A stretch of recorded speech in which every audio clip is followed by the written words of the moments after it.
California, a land of sunshine and dreams, became a breeding ground for fear in the 1970s and 80s. A specter haunted the state, a shadowy figure dubbed the Golden State Killer. He slipped into homes under the cover of darkness, leaving behind a chilling legacy of violence and fear. His victims, chosen seemingly at random, were terrorized in their most private sanctuaries. This is the story of how a reign of terror unfolded, and how, decades later, the relentless pursuit of justice finally brought an end to the nightmare. The Golden State Killer wasn't confined to a single city or a specific type of victim. His reign of terror spanned geographic boundaries and demographics. From the peaceful suburbs of Sacramento to the sun-drenched communities of Southern California, the fear was palpable. He started with a series of rapes in Northern California, earning him the initial moniker of the East Area Rapist. He would bind his victims, often using ligature found in the home, and subject them to horrific sexual assaults. His methods were calculated, his control absolute, leaving his victims physically and emotionally devastated. As his crimes escalated, so did his violence. The rapes in Northern California morphed into a chilling pattern of murders in Southern California. He became known by a chilling new moniker, the original Night Stalker. He targeted couples, breaking into their homes and brutally murdering them. This shift in modus operandi from primarily rape to murder indicated a terrifying evolution in his criminal profile. Despite the terror he inflicted, the Golden State Killer left few clues behind. His calling card was his brutality, his ability to vanish into the night. There were no fingerprints, no eyewitnesses, only the DNA he left behind. A silent testament to his crimes, waiting to be deciphered. For years, this biological fingerprint remained a cold lead, a source of frustration for the investigators who tirelessly pursued him. The case grew cold, but the memory of the Golden State Killer's reign of terror continued to haunt California. For decades, the Golden State Killer case remained unsolved, a frustrating puzzle for law enforcement. The DNA evidence, collected from numerous crime scenes, offered a tantalizing clue, but traditional methods of comparison failed to yield a match in criminal databases. Then, a revolutionary technique emerged: genetic genealogy. This innovative approach allowed investigators to compare crime scene DNA to profiles uploaded to public genealogy websites. In a stroke of luck, or perhaps fate, the DNA profile from the Golden State Killer case was uploaded to GEDmatch, a public genealogy database. The results sent shockwaves through the investigation. The DNA matched distant relatives of Joseph DeAngelo, a 72-year-old former police officer living a seemingly normal life in Citrus Heights, California. The possibility that DeAngelo, a man sworn to uphold the law, could be the monster they had been chasing for decades was almost too incredible to believe.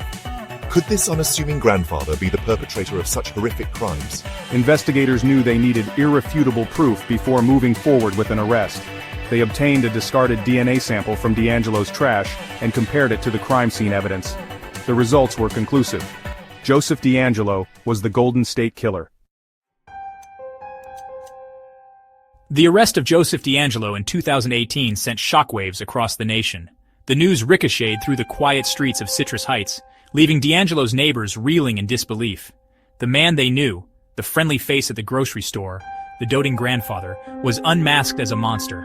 DeAngelo, frail and elderly, seemed an unlikely candidate for the brutal crimes of his past, but the DNA evidence was irrefutable. The trial of Joseph DeAngelo was a spectacle. The courtroom became a battleground of emotions, a place where the horrors of the past collided with the pursuit of justice. Prosecutors meticulously laid out the case, presenting a mountain of evidence linking DeAngelo to the crimes. DNA evidence, long the silent witness, now spoke volumes, irrefutably connecting him to the string of rapes and murders. DeAngelo, facing the weight of his actions, pleaded guilty to 13 counts of murder and numerous other charges related to rape and kidnapping. The guilty pleas spared the victims and their families the agony of a lengthy trial, offering a semblance of closure to decades of pain and uncertainty. We spoke of the stolen moments, the shattered dreams, the irreplaceable pieces of ourselves that DeAngelo had ripped away. Despite the pain, there was strength in our words, a collective determination to reclaim our narratives and find healing. We refused to be defined by the horrors we endured. We were survivors, not victims, and our voices echoed throughout the courtroom, a testament to the enduring power of the human spirit. Narrator, media group, survivor testimonials, emotional courtroom, people sharing stories at @stalked@distribute_equally. They shared their stories, recounting the terror they endured, and the devastating impact DeAngelo's crimes had on their lives. Some survivors spoke of their struggles with PTSD, the crippling fear that lingered long after the attacks. Others spoke of the guilt and shame that haunted them, the feeling that they could have done something, anything, to prevent what happened. S2. Media group, courtroom hearing, survivors confronting attacker, emotional courtroom at stock, distribute _equally.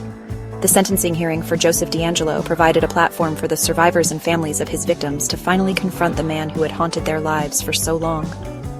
One by one, we stood in the courtroom, our voices a powerful chorus of pain, resilience, and defiance. The capture and conviction of Joseph DeAngelo marked a watershed moment in criminal justice. The use of genetic genealogy to solve the case revolutionized forensic science, opening up new avenues for investigating cold cases and bringing long-awaited justice to victims and their families. The Golden State Killer case shattered the illusion that time could erase the past, proving that even the most cunning criminals could be brought to justice, no matter how long the shadows of their crimes lingered. The case also ignited a national conversation about the ethical implications of DNA databases and privacy concerns. The use of GDmatch, a public genealogy website to identify DeAngelo, sparked debate about the potential for misuse of genetic information.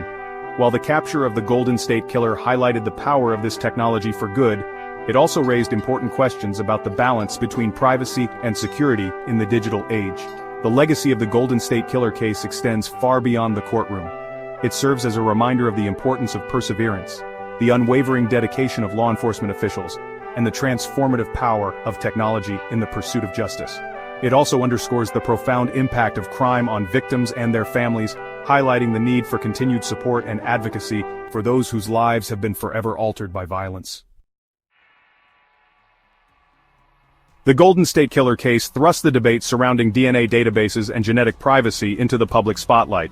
On one hand, the use of GEDmatch, a public genealogy database, led to the apprehension of a notorious serial killer, demonstrating the immense potential of this technology for solving cold cases and bringing closure to victims. However, this breakthrough also ignited concerns about the ethical implications of using genetic information without explicit consent. The accessibility of public genealogy databases, where users voluntarily upload their DNA profiles in search of ancestral connections, raises questions about privacy and the potential for misuse of this information. While law enforcement agencies argue that access to these databases is crucial for solving violent crimes, privacy advocates contend that using genetic information without informed consent sets a dangerous precedent, potentially eroding individual rights and opening the door for genetic discrimination. The debate surrounding DNA databases is complex and multifaceted, with valid arguments on both sides. Striking a balance between leveraging the power of genetic genealogy for justice and safeguarding individual privacy is paramount. As technology continues to evolve, it is crucial to engage in open and informed dialogue about the ethical implications of DNA databases, ensuring that their use is governed by clear legal frameworks and ethical guidelines that prioritize both security and individual rights. The shadow of the Golden State Killer may have finally lifted, but the echoes of his crimes continue to reverberate. His case serves as a stark reminder of the vulnerability that lurks beneath the surface of everyday life and the enduring impact of trauma. Yet, amidst the darkness, there are glimmers of hope and resilience. The bravery of the survivors is a testament to the indomitable spirit of the human will. Their stories serve as a beacon of inspiration, reminding us that even in the face of unimaginable darkness, there is always the potential for healing and justice. The Golden State Killer case serves as a call to action, a reminder that we must remain vigilant guardians of our communities. It underscores the importance of supporting victims of crime and advocating for their rights. As we move forward, we carry with us the lessons learned, striving to create a safer and more just world for all.